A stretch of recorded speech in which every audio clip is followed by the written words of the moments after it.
Okay, what did you say, Zoe? Zoe. I'm going to paint. You're going to paint. Are you excited? I'm excited. All right, here we go. All right. Welcome, art students, to our first virtual class. We're going to give this a shot. I have my three co-helpers here. We're super excited to get started. And we're going to do a project that we did with one of my classes at the other school I teach at. And it was a big success. Everybody seemed to enjoy it. And it might seem a little elementary or basic for some of your skill levels, but that's okay. We're going to have fun with this. And I thought this would be a good project to kind of just loosen up and get back into a routine and just have fun with it and kind of think of it as an illustration project, okay? So it's not necessarily going to be a creative masterpiece, but it's going to be a lot of fun. And we're going to focus on pattern, watercolor techniques, and using a color scheme to really make your project pop. All right, so first thing you're going to do is go on a little scavenger hunt. You got to find all this stuff, okay? So you're going to need some watercolor paper or heavy duty paper if you can't find watercolor paper, something that'll absorb the water better. I know. All right, then you're going to print out all of these papers. You only need to print, where'd all the fish go? Who's got all the fish? Katie's got all the fish. You only need to print the ones that you like the most, okay? So look at the requirements. I think I said plants are optional, and I want at least 2 different types of marine animals. If you're using small paper, then it could be just one type.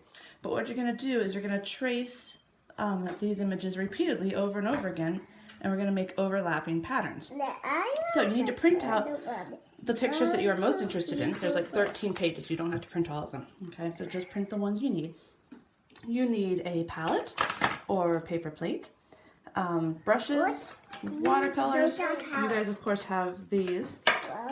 If little ones want to join in, you could have them paint with washable watercolors and just actually paint one of the papers that you printed out.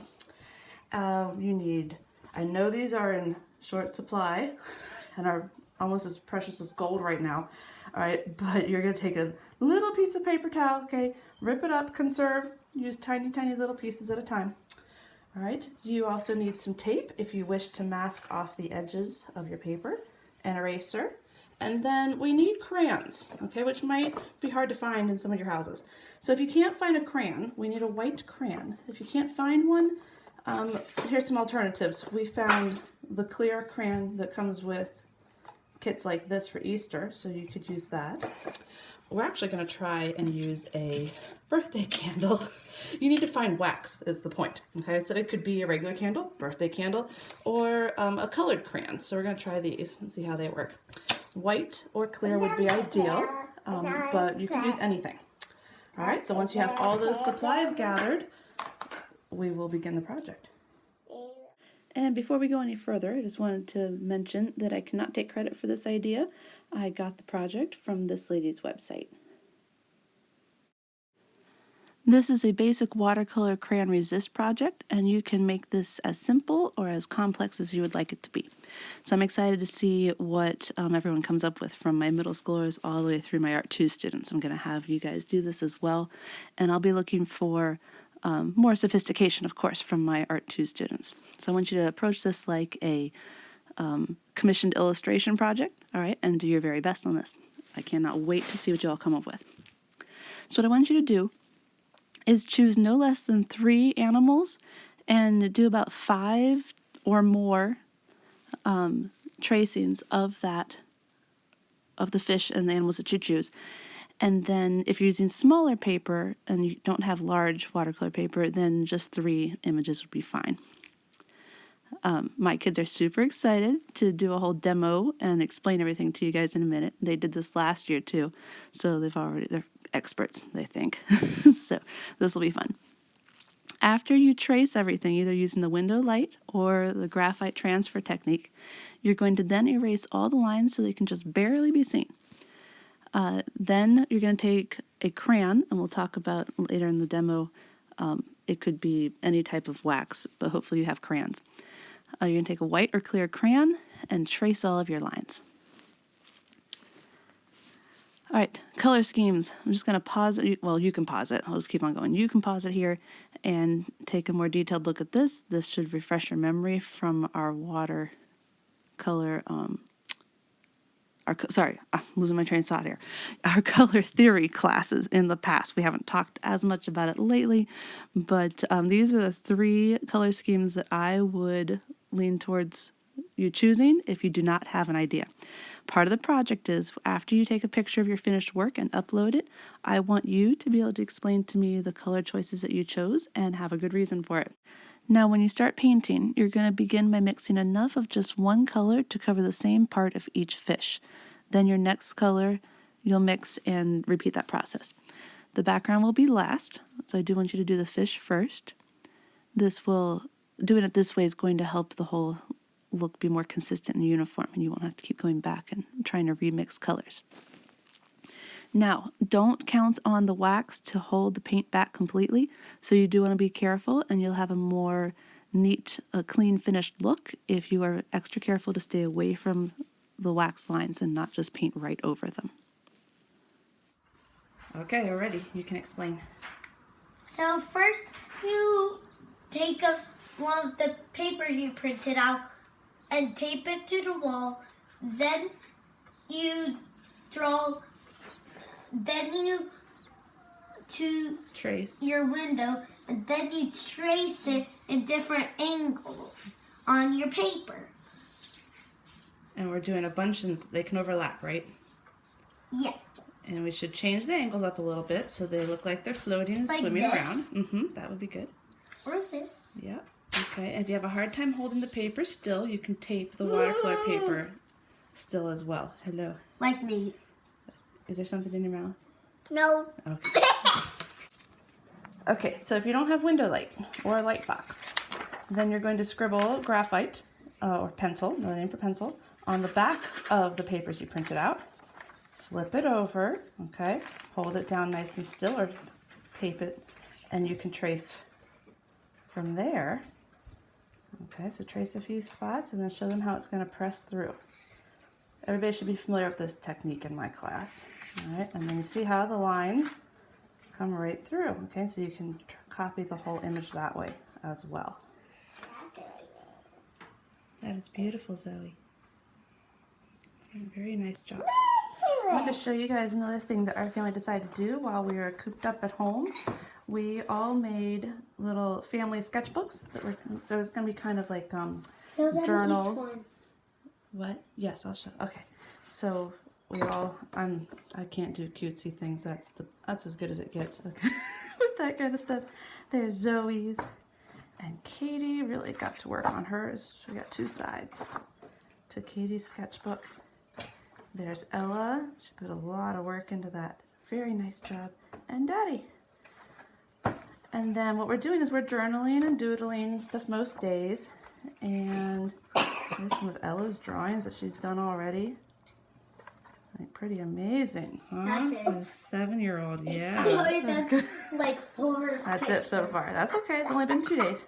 I haven't. And she did this one by watching a video online. So I'm gonna remind you guys that the sketchbook requirement to do mostly things from life, I'm gonna lift that right now. Okay, so that restriction is lifted. Oh, you didn't see that mess over there.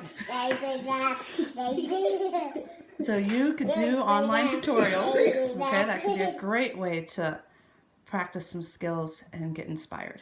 All right. So you may draw cartoons.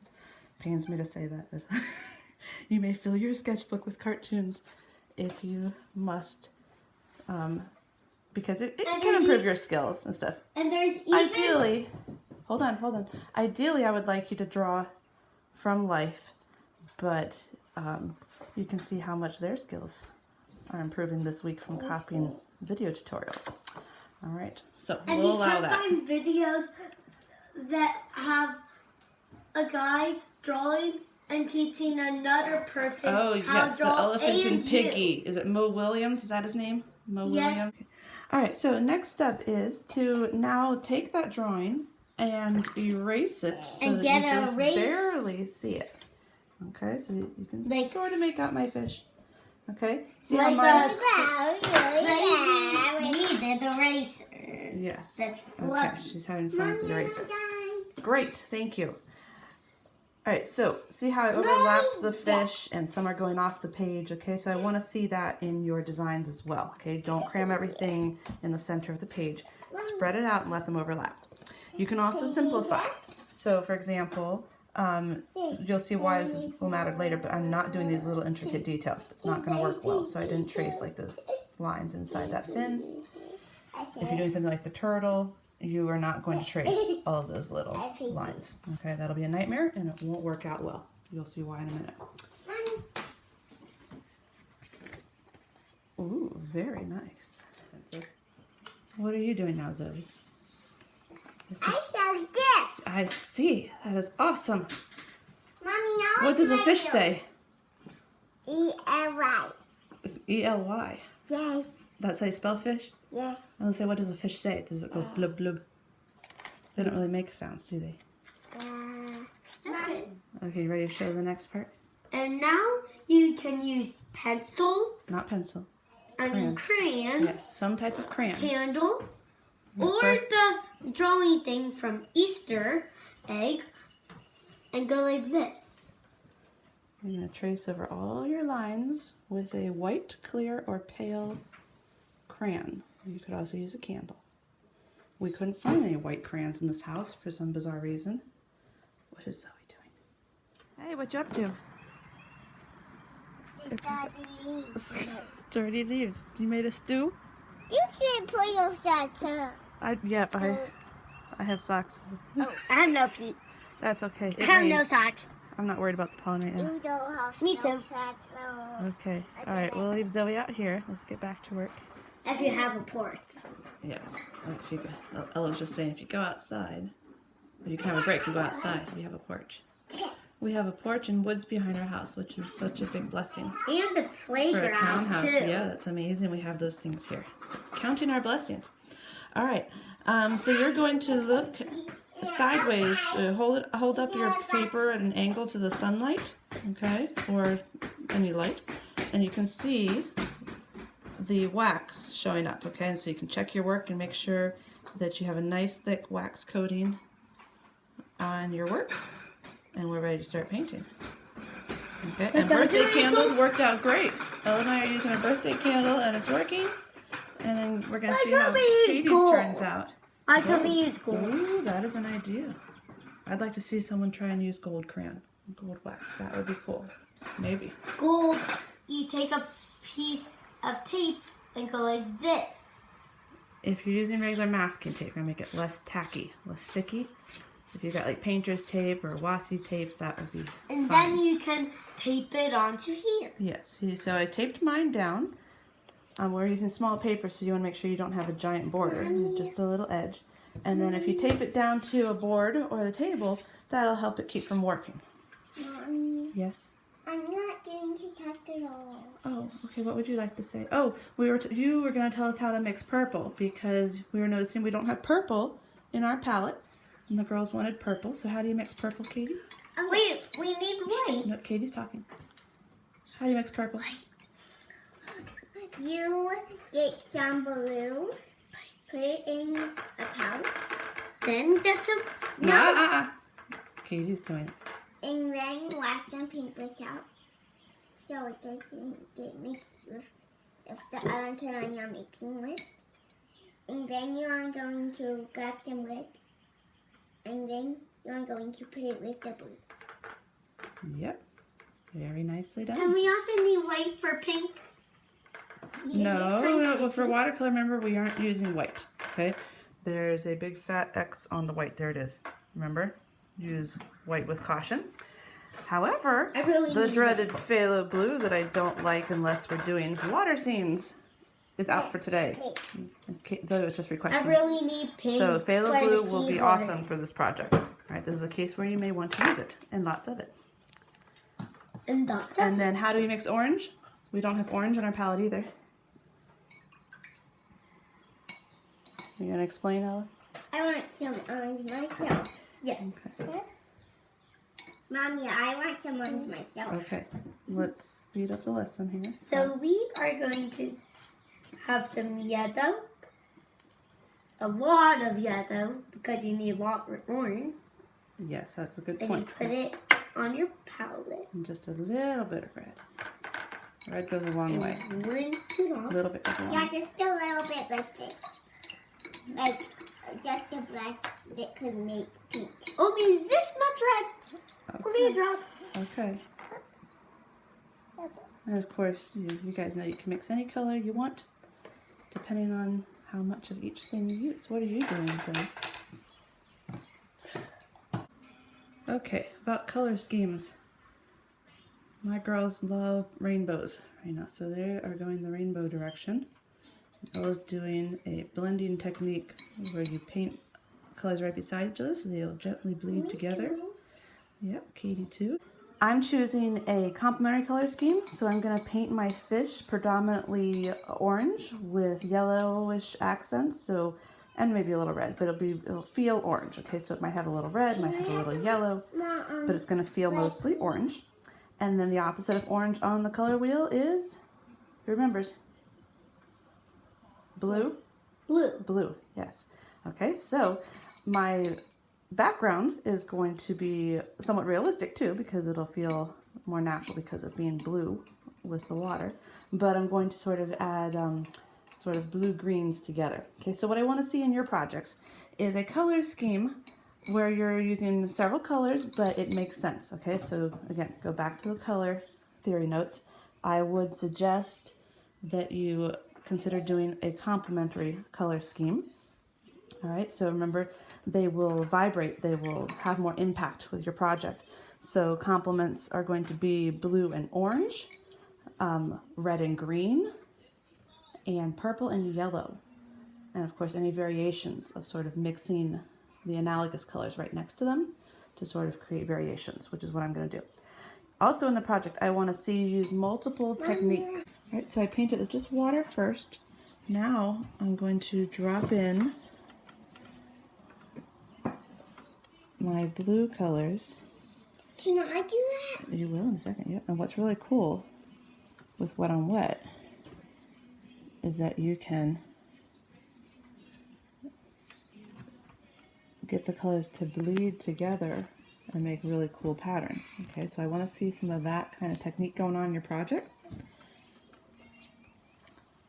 And you might be wondering what the salt and water's for. Yes, well, it's not water. So the salt over here, okay, is when it's still wet but not soaked. Okay, you can drop salt into this.